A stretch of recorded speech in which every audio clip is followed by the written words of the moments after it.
নেতাজি সুভাষচন্দ্র বসু, এক নাম, এক অনুপ্রেরণা। ভারতের স্বাধীনতার ইতিহাসে অন্যতম আলোচিত ব্যক্তিত্ব।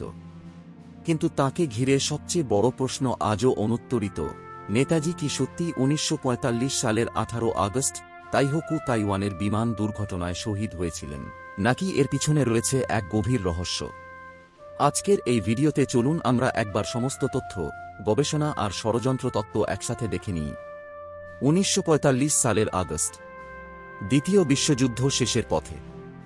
আজাদ হিন্দ ফৌজের সর্বাধিনায়ক নেতাজি তখন নতুন পরিকল্পনা নিয়ে জাপানের সহায়তায় সোভিয়েত ইউনিয়নের দিকে যাওয়ার চেষ্টা করছিলেন। উদ্দেশ্য ছিল নতুনভাবে স্বাধীনতা সংগ্রামের পরিকল্পনা করা।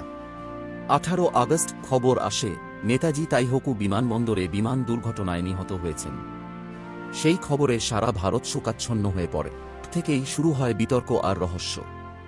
সরকারি ইতিহাস অনুযায়ী মিৎসুবিশি বিয়োগ ২১ বিমান তাইহোকু থেকে উড়ান শুরুর কিছুক্ষণের মধ্যেই দুর্ঘটনার কবলে পড়ে। বিমানে আগুন ধরে যায়। গুরুতর আহত নেতাজিকে হাসপাতালে নেওয়া হয়। সেখানেই তিনি প্রাণ হারান। সেই সাথে বলা হয় তাঁর দেহটি দাহ করা হয়েছিল তাইহোকুতে। এই ছিল সরকারি রিপোর্ট। কিন্তু এখান থেকেই উঠতে শুরু করে প্রশ্ন। দুর্ঘটনার সময় সাক্ষীদের বয়ান এক একজনের কাছে এক এক রকম। কোনো ছবি বা প্রমাণ নেই যে দেহটি নেতাজির ছিল। নেতাজির অস্থিভস্ম অ্যাশেজ রাখা হয়েছে টোকিওর রেঙ্কোজি মন্দিরে, কিন্তু ডিএনএ টেস্ট হয়নি। আরও বড় প্রশ্ন, কেন নেতাজির পরিবারের সদস্যরা পর্যন্ত এই সরকারি তথ্যকে বিশ্বাস করেননি? কেন নেহরু সরকার এই বিষয়ে বহু নথি গোপন রেখেছিল? নেতাজির মৃত্যুর খবর প্রচারের এক মাস আগেও তাঁকে নিয়েছিল সোভিয়েত ও রাশিয়ার গোপন আলোচনা। বহু গবেষক ও অনুসন্ধিৎসু লেখক বলেন নেতাজি সোভিয়েত ইউনিয়নে পৌঁছে গিয়েছিলেন।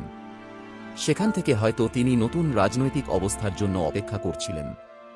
তাকে হয়তো আন্তর্জাতিক রাজনীতির চাপে গোপনে আটক রাখা হয়েছিল।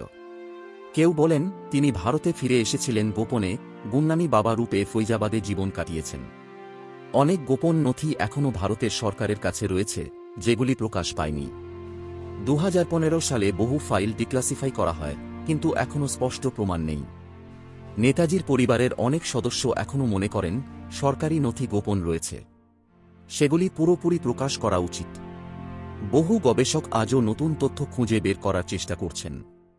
বন্ধুরা, নেতাজির মৃত্যু রহস্য আজও ভারতের ইতিহাসের সবচেয়ে বড় অনুত্তরিত প্রশ্ন। সত্য কি বিমান দুর্ঘটনা, নাকি এক পরিকল্পিত গোপন অধ্যায়?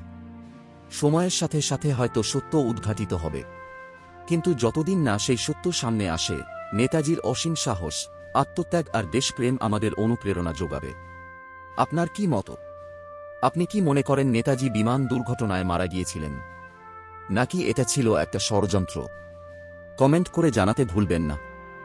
আর ভিডিওটি ভালো লাগলে লাইক, শেয়ার এবং চ্যানেলটি সাবস্ক্রাইব করুন। নেতাজির মৃত্যু নয়, তাঁর আদর্শই অমর।